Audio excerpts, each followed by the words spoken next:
Hey budget gardeners, Vita Loca here. Join me today as we sow Snapdragon seeds. So let's go.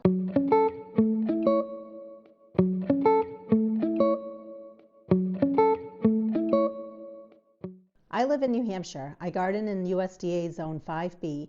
My average last frost date is around May 15th. Today is February 20th and I'm about 12 weeks away from my average last frost date. When it comes to starting seeds, you want to be careful and you want to start them when the time is appropriate based on the seed package. If you start your seeds too early, you may end up with plants that are suffering because they should have been put out in the ground earlier.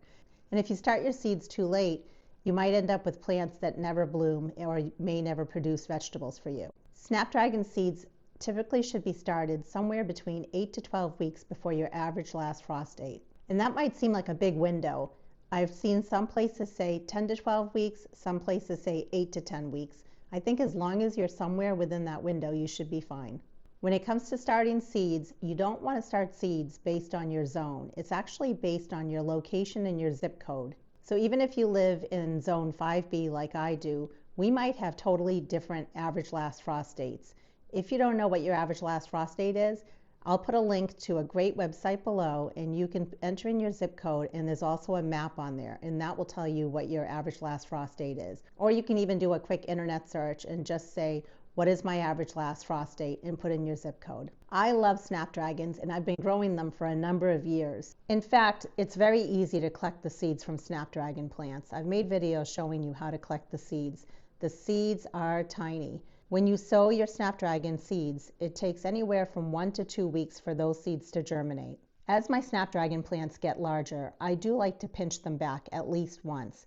That helps promote a more bushier plant. Just remember, when you pinch back your Snapdragons, that pushes the blooming out by a few weeks. Just like any other plant you start inside, it's very important to properly harden them off. You want to start hardening off your plants before your average last frost date. Since I collect my own seeds, I end up with a lot of different colors of Snapdragons. I've planted Snapdragons up along my front walkway and they really put on a beautiful show out there, along with the trailing blue lobelia, the white alyssum, and even the dahlias, all plants which I also started from seed. Snapdragon seeds have a days to maturity somewhere between 110 to 120 days. And that's about 16 to 17 weeks, which is why we're starting the seeds so early. So I'm going to show you next my process for sowing the Snapdragon seeds. As you know, I love to collect my own seeds, so I have a bunch of Snapdragon seeds here that I've collected. They might be a few years old, but they still should be pretty viable. I have a yellow Snapdragon here, a couple of red ones, another yellow one, and a light pink one as well. Here I have some seed starting mix. I like to make my own seed starting mix, and I'll put a link to a video down in the description. It's basically 2 parts of peat moss, but you can use cocoa coir, to 1 part of very fine vermiculite. And then I add a small pinch of dolomite lime, which helps offset the pH of the peat moss. I also poured boiling hot water on my seed starting mix. You want to use pre-moistened seed starting mix, but also the boiling hot water helps kill any possible fungus gnat eggs that might be in here. When I squeeze my seed starting mix, notice there's no water dripping out. But when I let go, it's holding its form, and that's the right consistency that you want for your seed starting or potting mix. When starting Snapdragon seeds, I prefer to use something like a seed starting mix. And the reason is it's very light, it's very fluffy. And the Snapdragon seeds are actually quite small. I don't mind using a potting mix when I have larger seeds, but I've found that seed starting mix works better for me for my Snapdragon seeds. I like to use restaurant takeout containers because honestly they're free to me and they make wonderful little greenhouses. In fact, this one has little vent holes in it, which is wonderful because in case it gets too hot in there. And I did make holes in the bottom of the container because you want to bottom water your seedlings. You don't ever want to water them from above because that can introduce all sorts of problems. So I'm going to go ahead and add my seed starting mix to my container. And now I'm going to press on the seed starting mix. I want to take out any air pockets that might be in there. I don't want to press too hard because I don't want to compact the seed starting mix too much. So I created labels for each of the colors that we're going to be sowing today. When it comes to seed starting, I do like to use garden markers because I find that they don't wear off as easily as a pen or a Sharpie. I'm okay putting a couple of different colors and varieties of Snapdragons in this container, because all of my Snapdragon seeds should germinate about the same time. It's not like a certain plant is going to germinate much faster than another plant. So it's totally okay to do this. I'm just going to add dividers in the center.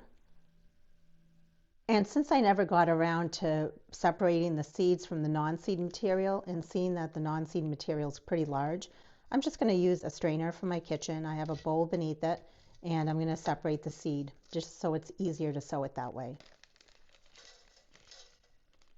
This definitely comes in handy when you collect your own seeds. And you can see there are all the seeds. It makes it a lot easier so I don't have to sow all of that stuff.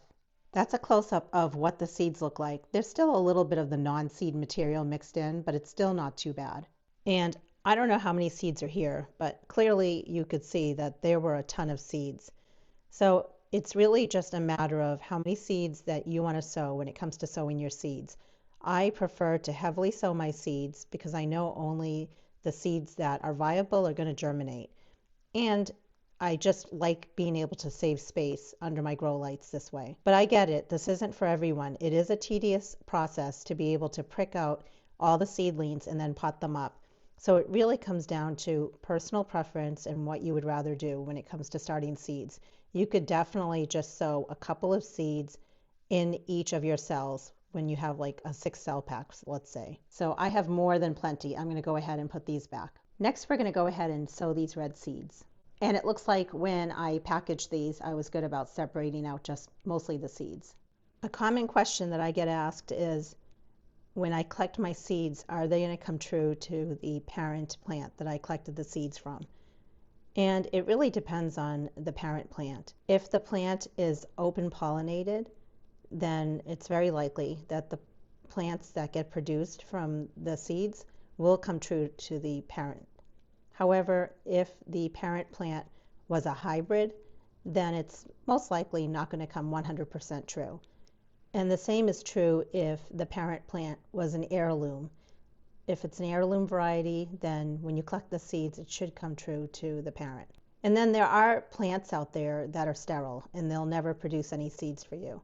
I have plenty of red. Next, we're going to sow the yellow. Let's separate some of this material out as well for the yellow. Since I'm a home gardener, I don't mind. I don't mind getting some really cool variations, but typically my experience has been with impatiens, snapdragons, and actually even some dahlias. A lot of times when the seeds were collected and I create new plants, it's not like the new plants that are created are totally off from the original. They might be slightly off, but it's nothing too dramatic. And I enjoy them regardless. I mean, free seeds are free seeds. So we have a lot of yellow seeds as well. So I'm not sure how many seeds are there, but we're going to take half the seeds that we were able to separate because that's plenty, I'm pretty sure. So I highly encourage you, if you want to collect your own seeds from your plants. That's why I love making videos on collecting seeds from different plants, because it's something that I enjoy doing. And I very rarely have to buy a lot of seeds each year, which is really nice. Buying seeds is fun, but it can get pretty expensive fast. So if you can collect your own seeds, it's definitely the way to go in my opinion. And now that we've sown these seeds, if for whatever reason some of the seeds got mixed up, again, I don't mind it because eventually these are going to bloom for me, and when they bloom, I will know what color each of the plants are. Next, I'm very lightly going to press on the seeds because I want the seeds to make good contact with the seed starting mix. And we're not going to cover the seeds, although you could, if you wanted to, you could cover it with a thin layer of something like vermiculite, because vermiculite would allow the light to still come in, but it would also keep the seeds moist because vermiculite holds moisture. Maybe one day I'll get in the habit of doing that. In all the years I've started seeds, I've never covered my seeds that need light to germinate with anything like vermiculite. But I do understand why you would want to do that.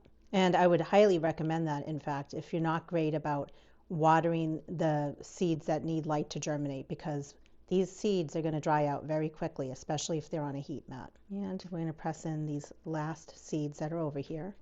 And I'm just going to use this small hand pump sprayer.